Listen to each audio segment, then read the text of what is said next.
you see these women who are like morbidly obese saying, I need a man who's 6 feet tall, makes 6 figures a year. That's also what's happening. The online dating thing, how did it work? Like, what was there was a right swipe, left swipe. What was your original idea with Zeusk? No, it was not right swipe, left swipe at the beginning. It was more about data-driven matchmaking. That was the core of the idea. There's a ton of studies on if people can predict what they're looking for in a mate, and how uncorrelated what they think they're looking for is to who they actually end up with. Absolutely, yeah. So it was like, okay, so instead of having a form at the time, all online dating sites, they had forms. So you went and filled out, I'm looking for.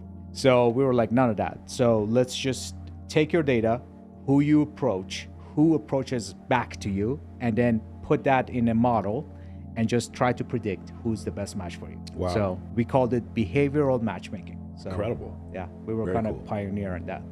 Very nice. Now you see a lot of those dating sites and it's just like short-term hookup. Yeah, I know. And like every year the girls on there it gets worse and worse because women like don't want to be on this, and it's like 6-to-1 guys to girl ratio on some of these websites. It's really weird how that whole eco structure, it started off kind of being 50-50 and then just it went on to where it's like very difficult to use some of those apps. Almost all women have a bad experience and 80% of men have a bad experience. 20% of men are doing great. Yeah. So that it's interesting that you bring that up.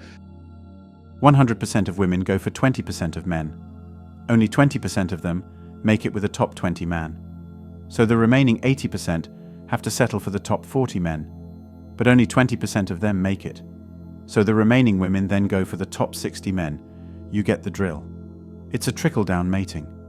This is something that men experience even in their teenage days, especially the ones that struggle to get into any relationship. Women tend to want what other women want. So if a guy is considered really hot, this guy is what the majority of women want. Guys like this don't have to struggle to get women. The women will go after him. So, the recent survey, Tinder, Bumble, and Hinge, they talked about 80% of men deemed unattractive on dating apps. The top 10% of men on a dating app, so if you stratify by right swipes, they get 63% of the right swipes. I mean, if you guys know anything about stats, that's ridiculous. Like that's ridiculous. That's an absurdly high number.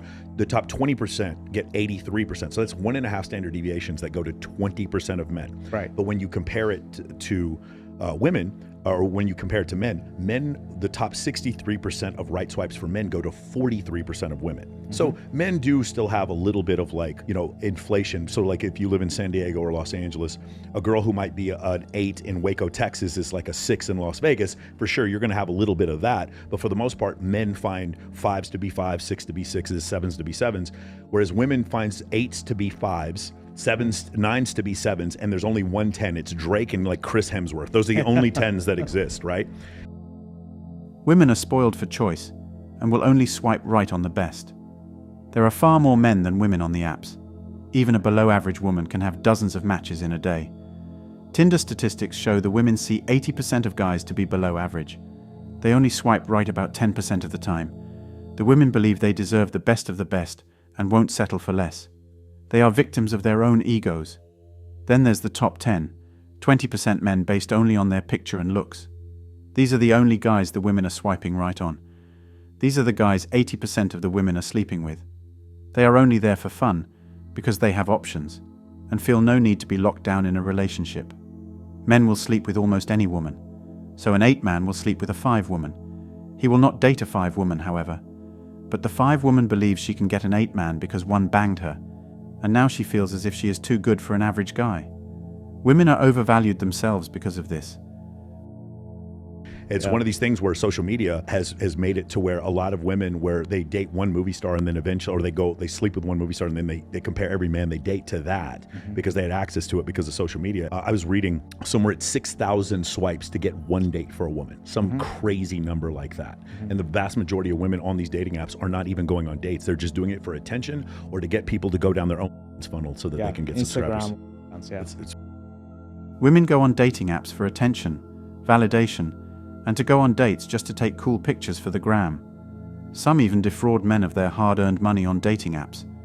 Many women lack self-confidence, so I hardly blame them for wanting to seek validation. Their fragile egos demand it. If it's attention they want, all they have to do is flash their tits.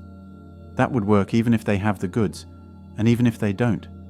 They think they need all these guys telling them how sexy they are or how good they look. Maybe they don't know that guys will say just about anything to get laid. I want to say online dating probably changed, online dating as in like hookup apps, probably changed the dating dynamics for the worse. I can tell you that. So I think we as humans were not designed to have access to so many other potential mates so quickly and easily. It's not our DNA or is not designed to handle it. So I think that is creating an issue because you can always have a date whenever you want on your phone. And you can now pay to boost your profile. Isn't that crazy? On these apps. The boosted profile. Dating back in the day was like this. A man meets a woman. He cold approaches her. He gets her cell phone number. They talk for a little while, go on several dates. He meets her parents, and they get married. Now, men don't even have the courage to cold approach because of the fear of false sexual harassment accusation. Oh, and let me mention that women hate men. That's why men resort to online dating. They get scammed by these dating apps with the boost option. You end up chatting with bots anyway. And so what happened is the choice, the ability to choose from a certain set of partners. If I'm, going through puberty, I'm 15 years old, there's only maybe 10 to 20 people in my age group, half of them are female, and I know one of those people are who I'm going to breed with, period. And if I make a fool of myself in front of them, then I'm going to be unapologetically weed. My genetics are going to be weeded out of existence, which is why men have approach anxiety. And then also women understood if they slept with the wrong man and had a child by the wrong man, they were going to be ostracized from the tribe. They and their child would die, which is why women have apprehension whenever they sleep with someone. They're very selective, For sure. That's where it comes from, the concepts in evolutionary psychology. Online dating to women is like a healthy apple tree. It just won't stop giving apples. These women know these men want them. They know men are love-starved, so they're using it to their advantage. These women have something they call icks now. If you breathe fire, you're a red flag. They'll just pluck another apple. Ridiculous. Here's where I think I'll take it one step further, is that they're confused or bewildered by choice that they think they have, but they don't actually have. Meaning men liking photos of women who would never piss on them if they were on fire. And then comparing their current mate to that person. David Buss talks about this in The Evolution of Desire. If you show men pictures of really attractive women and then ask them about their spouse, they have more negative things to say about their spouse. It's like crazy stuff like that. The dilemma of choice, it just makes it much more difficult in all aspects. And it's not just that you can swipe and have a date.